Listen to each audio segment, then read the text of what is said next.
petit truc de la semaine. J'ai fait une publication dernièrement sur les sacs compostables qu'on utilise pour mettre le compost puis les mettre au compost. Puis j'ai expliqué que ce sac en question n'est pas vraiment compostable.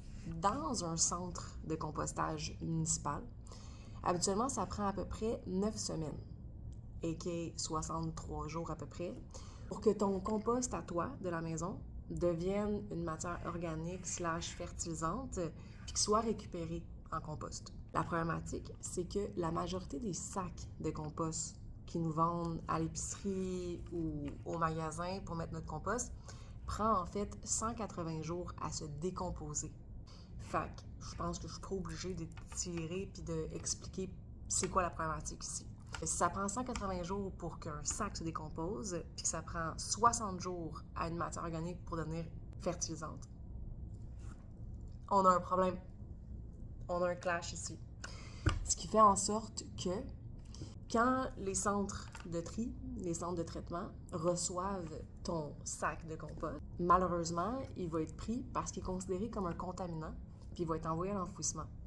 Mais ils acceptent encore ces sacs-là parce qu'ils trouvent que ça l'aide à encourager et à mobiliser les gens à continuer à composter.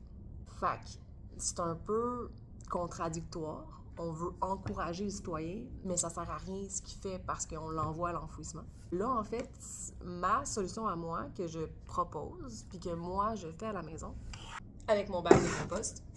Ça, c'est mon bac de compost. Il est cute, hein?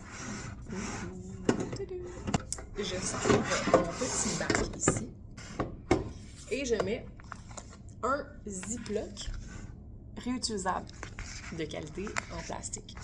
Comme ça ici. Je vais mettre mon sac.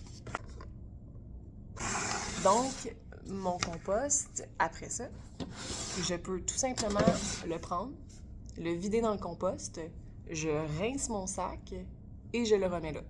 Fait que j'ai pas été obligée d'acheter des sacs de compost. J'ai pas besoin de jeter un contaminant dans mon compost, puis je suis assurée que mon compost va se rendre à la bonne place. Puis petit truc que j'ai à donner pour s'assurer que l'été, surtout, on n'ait pas de verre qu'on veut pas avoir dans le compost.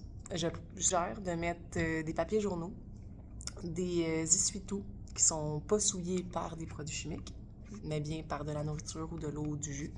Puis ça va faire en fait une absorption. Ça va limiter la propagation des insectes qu'on ne veut pas avoir. Fait que la prochaine fois que tu veux jeter ton compost avec ton sac, assure-toi, c'est nécessaire de le mettre dans ton sac. Bye!